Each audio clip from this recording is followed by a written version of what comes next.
Travel का सबसे बड़ा सच, आपके पास टाइम कम हो सकता है, बजट कम हो सकता है, फिर भी एक्सपीरियंस वर्ल्ड क्लास हो सकता है। मेरे पास सिर्फ एक ही दिन था, no museum, no tickets, no climbing, फिर भी मैंने पिसा और फ्लोरेंस का एसेंस एक्सपीरियंस किया बिना €1 खर्च किए।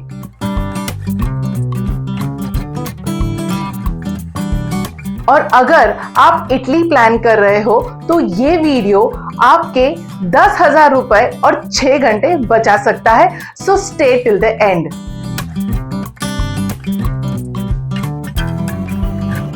क्योंकि इस वीडियो में मिलेंगे रियल हैक्स, ऑनेस्ट ओपिनियंस और वो मिस्टेक्स जो लोग करते हैं लेकिन आप नहीं करोगे।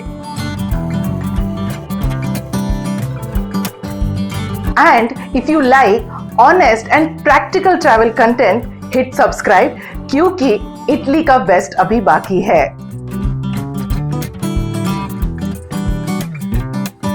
पिसा एक छोटा टाउन है इटली में और यहाँ तक आने के लिए यू कैन टेक अ बस और अ train.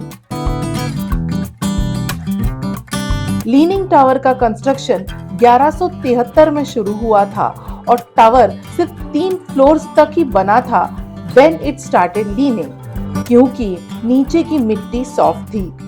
Construction stopped, which again started after 100 years. Engineers ने टिल्ट को बचाने के लिए ऊपर के फ्लोर्स को भी थोड़ा टिल्ट कर दिया। इसका टिल्ट देखकर लोगों ने इसे इंजीनियरिंग डिजास्टर समझा और आज ये इटली का इंजीनियरिंग मार्वल है। अब सबसे इंपॉर्टेंट बात, should you climb the tower?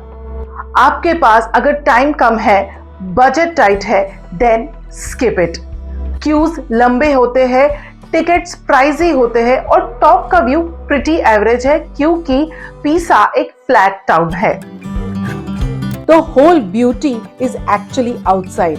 The symmetry, the marble detailing और वो टस्कन सनशाइन जो बिल्डिंग्स को गोल्ड बना देती है। अच्छे फोटोज के लिए और क्या चाहिए? लीनिंग टावर के बगल में है square of miracles which has baptistry, cathedral, a symmetry on the back side and a beautiful lawn in the front. So here are some important tips before we move on from Pisa to Florence. Pisa में large bags allowed नहीं है, lockers पेड़ होते हैं। अच्छे photos चाहिए तो early morning या लेट आफ्टरनून विजिट करो, it gets too crowded during the day. ये 4 टावर्स के अलावा पिसा में और कुछ भी नहीं है, 1 से 1.5 घंटा ही डेडिकेट करो। पिसा से फ्लोरेंस तक का बस राइड सिंपल था, पर जैसे ही फ्लोरेंस एंटर होता है तो होल वाइब चेंजेस। ये सिटी सिर्फ इटली का नहीं, पूरे वर्ल्ड का आर्ट कैपिटल माना जाता है और ये सिटी रेनेसांस का बर्थ प्लेस भी है। जैसे मैंने पहले भी कहा, फ्लोरेंस में मैंने कोई भी एंट्री टिकट नहीं ली, किसी भी म्यूजियम, कैथेड्रल या बैप्टिस्ट्री में एंटर नहीं किया, yet I enjoyed the place to the fullest. This is Basilica di Santa Maria Novella, literally the first major landmark you spot the moment you step on the main street of Florence. Green white marble का ये facade इतना unique है कि आप चाहे अंदर जाओ या ना जाओ, you will still be mesmerized. अब चलते हैं डुओमो कॉम्प्लेक्स पे। This is the Florence cathedral, जिसे डुओमो भी बोलते हैं। Duomo is actually the dome on the top of this cathedral. तो फ्लोरेंस कैथेड्रल प्लस इसका huge terracotta dome is equal to Duomo.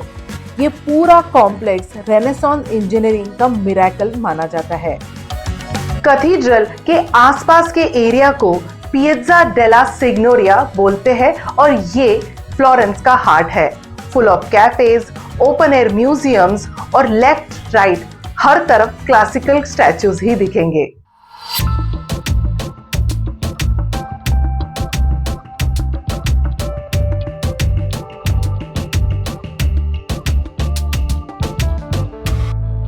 सबसे पहले दिखता है माइकल एंजेलोस डेविड का रेप्लिका। ओरिजिनल स्टैच्यू म्यूजियम के अंदर रखा हुआ है। ये ह्यूज मस्कुलर स्टैचू को बोलते हैं हरक्यूल्स एंड केकस। इसमें हरक्यूल्स ने मॉन्स्टर केकस को डिफीट किया है। थोड़ा आगे जाके एक और स्टनिंग ब्रॉन्ज स्टैचू है, Perseus with the head of Medusa. और ये सब स्टैचूज जिसके आसपास लगे हैं वो बिल्डिंग है पलाज़ो वेचियो, फ्लोरेंस का historic town hall. Medici family यही से सिटी रूल करती थी। इसका medieval forte style architecture, thick walls, small Windows और ऊपर वो टॉल आर्नोल्फो टावर पूरे फ्लोरेंस को एक रॉयल चार्म देता है। स्क्वायर के एक कॉर्नर पर आपको दिखेगा फाउंटेन ऑफ नेपट्यून। इसमें सी गॉड नेपट्यून को एक चैरियट पर दिखाया गया है, surrounded by sea creatures. This is also one of the most photogenic spot of Florence. इस स्क्वायर के बगल में है the world famous Uffizi gallery और ये इटली का सबसे इंपॉर्टेंट आर्ट म्यूजियम है। यहाँ आपको रेनेसांस पीरियड का आर्ट देखने मिलेगा, साथ में माइकल एंजेलो, बॉटिसेली और लियोनार्डो डा विंची जैसे लेजेंड्स के आर्ट पीस भी देखने मिलेंगे। मैं यहाँ नहीं जा पाई, maybe next time.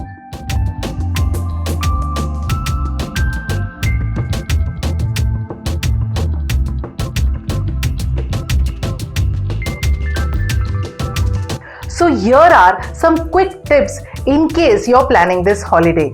Take a guided tour, travel sorted होता है।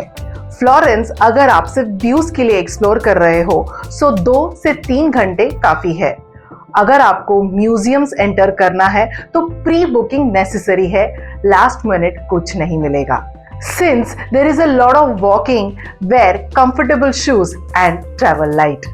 तो ये था मेरा कंप्लीटली टिकट फ्री और स्ट्रेस फ्री पीसा और फ्लोरेंस का डे ट्रिप। और बिलीव मी, अगर आपकी प्लानिंग सही हो तो this trip is easily doable. अगर आपको ये ऑनेस्ट ट्रैवल स्टाइल पसंद आया हो तो लाइक, शेयर एंड कमेंट, क्योंकि इटली की प्लेलिस्ट ऑलरेडी लाइव है और आगे और भी stunning vlogs are coming up. मैं हूं अनुजा और आप देख रहे हो P traveller. See you soon.